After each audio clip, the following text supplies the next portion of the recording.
ወደ ፔሊን ቤት ሄደዋል። ግን ደግሞ ከዚህ ሂድልኝ ብላ እያባረረችው ነበረ። በዚህ ሰዓት ሲሞሽም ፔሊን ቤት ስለነበረች ባሻክም አስነስታት ነበርና ባሻክ በእንቅልፍ ልቧ ሆና ነበር። እንግዲህ ውጭ ላይ ሹክሹክታ አለ ባለቻት ሰዓት በጣም ሌባ ሌባ እያለች ስትጮህ የነበረው እንግዲህ ቤተሰቡ በሙሉ ይነቃል። ወይዘሮ ስዌላ በጣም በመደንገጥ አቶ ሪዛንም ታነሳዋለች። ተነስ ተነስ ሌባ ገብቷል፣ ሴቶቹ እየጮሁ ነው በማለት ነበረ እንዲነሳ ያደረጋችሁ። እንግዲህ ዙበይርም በጣም እንግዲህ ትልቅ ዱላ ይዞ ነበረ በፍጥነት ሌባውን ለመፈለግ የወጣው። ግን ደግሞ ዙበይር የወጣው የነበረው በቢጃማ ነበረ። አቶ ሪዛ ማን ነው የገባው ወደዚህ? ማን ነው? በቃ እኔ አንድ ቦታ አንተም እዚህ ጋር እያለ እንግዲህ በጣም ሲጫጫሁ ነበርና በዚህ ሰዓት እንግዲህ ሲናንም አሁን ላይ ከፔሊን ጋር እያወራ ነበረ። ፔሊንም ሂድ አንተ ሂድ እያልኩህ ነው እያለችው ባለ ሰዓት ነበረ ጩኸት የሰሙት። ሲናን አንድ ቦታ ተደበቅ ብላ እንግዲህ ሂድ እንዳላለችውም እንዲደበቅ ታደርጋለች። ሲናንም ማንንም ሰው እንዳያየው፣ በተለይ ደግሞ አቶ ሪዛ እንዳያየው አንድ ድብቅ ቦታ ላይ ይገባል ማለት ነው። በዚህ ሰዓት እንግዲህ በፍጥነት ነበረ ሴቶቹም እንዲረጋጉ ያደረገችው። ባሻክም በጣም ስትጮህ ስለነበረ አየሽ ያደረግሽው ነገር አሁን እኮ አቶ ሪዛ አሁን ሁሉንም ነገር ሊያበላሸው ነው በማለት ነበረ የተናገረቻት። በዚህ ሰዓት እንግዲህ ፔሊንም ደረጃው ላይ ሆና ስትሰማ ነበርና ያበላሹትንም ነገር ማስተካከል እንዳለባቸው ተሰምቷቸው ባሻክና ሲሞሽም አይ ምንም ነገር የለም በማለት ለማስረዳት ይሞክራሉ። ምክንያቱም አባትና እናት በጣም ተጨንቀውና ዙበይርም እኔም ወደ አንድ ቦታ ሂጅ ይፈልጋለሁ በሚሉበት ሰዓት ወደ ውጭ እንዳይወጡ ፈልገው ነበርና ባሻክና ፔሊንም ባሻክና ሲሞሽ ምንም ነገር የተፈጠረ ነገር የለም በማለት ባሻክም ሁሉንም ነገር ለማስረዳት ትሞክራለች። ባሻክ በዚህ ሰዓት እያለች የነበረው ምንም የተፈጠረ ነገር የለም፣ እኔ ነኝ የተሳስቼ በእንቅልፍ ልቤ ሁሌ መተኛዬ ካልተመቸኝ እንደዚህ ቃዣለሁ በማለት ነበር የተናገረችው። በዚህ ሰዓት አቶ ሪዛ በጣም ተናዶ ነበረ። ታዲያ የተኛሽበት ስላልተመቸሽ ሁሉም ሰው መረበሽ አለበሽ በማለት ነበረ ተናዶ መልስ ሰጣት። እና ደግሞ ፔሊንን ከደረጃ ወርዳ ሁሉንም ነገር አዎ ሁሌም ነው እንደዚህ ትቃዣለች አንዳንዴ በማለት ትናገራለች። በዚህ ሰዓት እንግዲህ ሁላቸውም ወደ መኝታቸው እንደሚሄዱ ነበር የተናገሩት። በዚህ ጊዜ ግን ዙቤርም ከቢጃማው ስለነበረ መጀመሪያ አንተ ወደ ክፍልህ ገብተህ ራስን ቀኝ ይለዋል።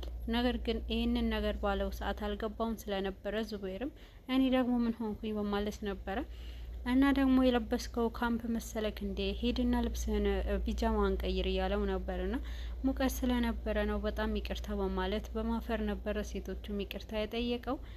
አሁን ላይ ደግሞ የኦስካር አያት እንግዲህ ወደ እነ ሲናን ቤት ሄደዋል ማለት ነው። ወደ እነ ሲናን ቤት ሄዶ ግን ደግሞ አክስት መልካም ደግሞ ግራ ተጋብታለች። ማን ነው ብላ ነበረ እሱንም እና ደግሞ ወደ ውስጥ መግባት እንደሚፈልግና እና ደግሞ እንግዲህ አክስት መሊሃን ማናገር እንደሚፈልግ ነበር የተናገረው። በዚህ ጊዜ አክስት መሊሃ በእንግድነት ትቀበለዋለች፣ ግን ደግሞ ምንም ነገር አልተናገረም ነበረ።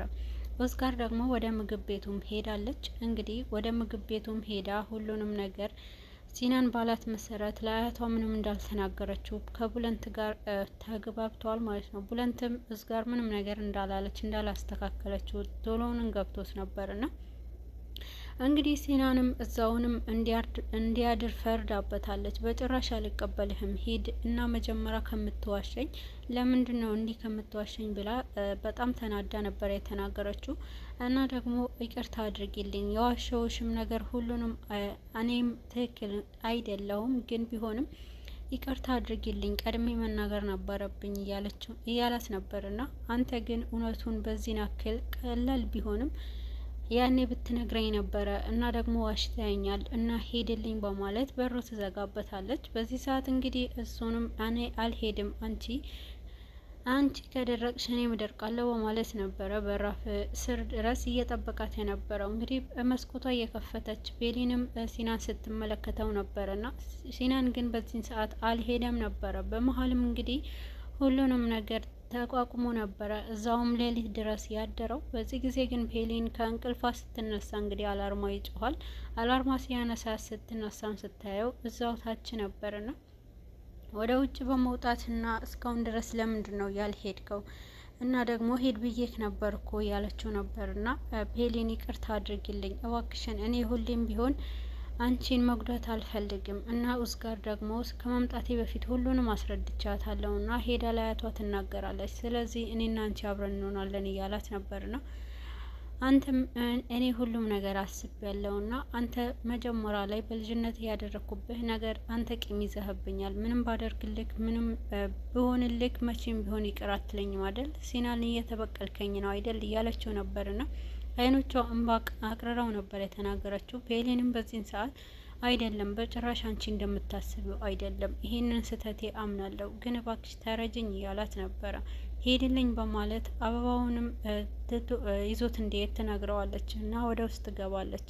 በዚህ ሰዓት እንግዲህ ፔሊንም በመሀል እየሰሙ ነበር እና ሁሉንም ነገር ታዲያ ስለዚህ እሱ እያደረገው የነበረው አሁን ላይ ለአያቷ ብሎ ነው። ስለዚህ አንቺ መረዳት አለብሽ እያሏት ነበረ ጓደኛ ማሞቹ።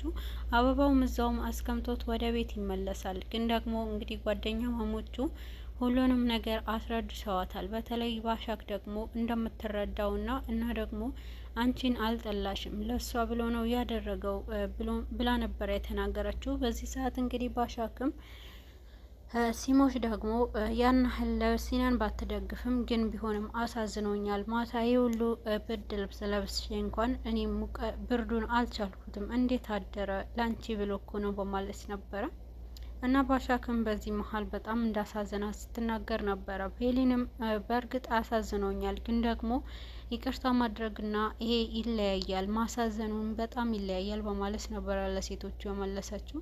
ግን ቢሆንም አንቺ አሁን ሁሉንም ነገር አውቀሻል፣ ይቅርታ አድርጊለት ሂጂ፣ አንቺ ለባብሰሽ ተቀባብተሽ ሂጂ እያሉ ይቅርታ እንድታደርጊለት ምግቡ ቤት ድረስ ሂጂ ይሏታል። በዚህ ሰዓት እንግዲህ ሁሉንም ነገር ከተነጋገሩ በኋላ ወደ ቡለንትም ባሻክ ደውላ ነግረዋለች። ባሻክም ለቡለንት ስለነገረችው እንግዲህ ወደ ሲናንም ለመቅረብ ወሰነ ወሬውንም። በዚህ መሀል ሲናንም እንግዲህ ከእሷ ጋር ከሄደ በኋላ ወደ ቤታቸው ነው የሄደው። ቤቱንም ለማስተካከል ነው የሄደው እና ደግሞ አሁን ላይ ሜራ ደግሞ ከዙቤር ጋር ሆና ስታወራ ነበር እና በጣም ስትሽኮረመም እናቷ ከመስኮት ሆና ስታያት ነበር። አንቺ ምን እያደረግሽ ነው በማለት ታስደነግጣታለች። እንግዲህ ሜራ የወሬ ሱስ እንዳለባትና ስለ ፔሊን ለማጣራት ነበረ እንግዲህ ዙቤርንም የቀረበችው።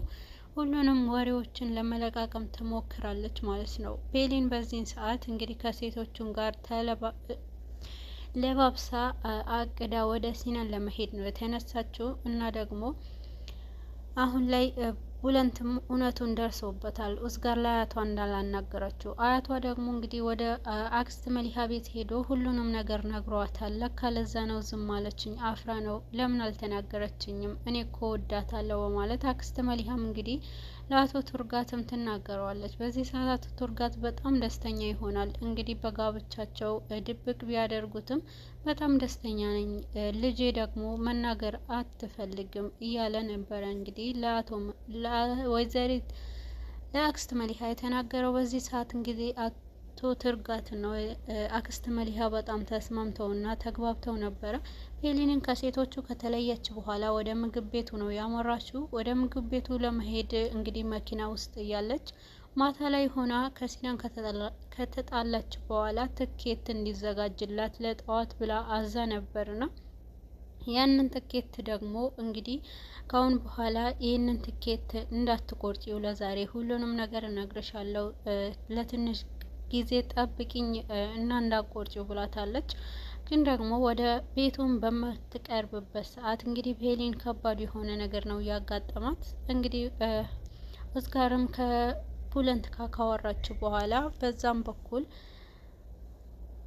ከቡለንት ጋር ካወራች በኋላ እንግዲህ ወደዛ ትሄዳለች ማለት ነው። ወደ ኡስጋርም ከዛ ከምግቡ ቤት ስትወጣ ፔሊንም እንግዲህ ሁሉንም ነገር ለማስተካከል ወደ ሲናን በምትሄድበት ሰዓት ነበረ አክስት መሊሃ ደግሞ ወደ ኡስጋር እየተጠጋች ኡስጋርንም እንደወደደቻት እና ደግሞ ለምን ደበቅሽኝ እያለቻት ነበርና ሁሉንም ነገር ለማስረዳት ሳትሞክር አክስት መሊሃና እዝጋርም ሲያወሩ ስትሰማ ፔሊን በጣም ትደነግጣለች። በዚህ ሰዓት ሁሉንም ነገር እንዳበቃና ሁሉንም እውነት ሰምቻለሁ ስትላ ከሰማች በኋላ ፔሊንም በጣም ድንጋጤ ውስጥ ብቻ አልነበረም የገባችው። ከባድ የሆነ ወደ ሲናን የቀረበችበትንም ከባዱ አንዱ እርምጃ ወደ ኋላ ትሸሻለች። እንግዲህ በፍጥነት ነበረ አክስት መሊሃና እዝጋር ሲያወሩ የሰማችው። ልቧን የሰበራት የበለጠ በፍጥነት በመኪናው በመግባት ትኬቱ ቁረጭልኝ ብላ ትናገራለች። እንግዲህ ሲናንም ትታ ወደ ፈረንሳይ ለመሄድ ትኬት ትቆርጣለች ማለት ነው። አሁን ላይ እዝጋርና ሲናን ደግሞ እንግዲህ በአባቷና በእናቱ በኩል ተቀባይነት እንደተገኘው ከሰማች በኋላ ነበረ እንግዲህ ፔሊንም ለማንም ሳትናገር ወደ ፈረንሳይ ለመኖር እርምጃዋ የጀመረችው።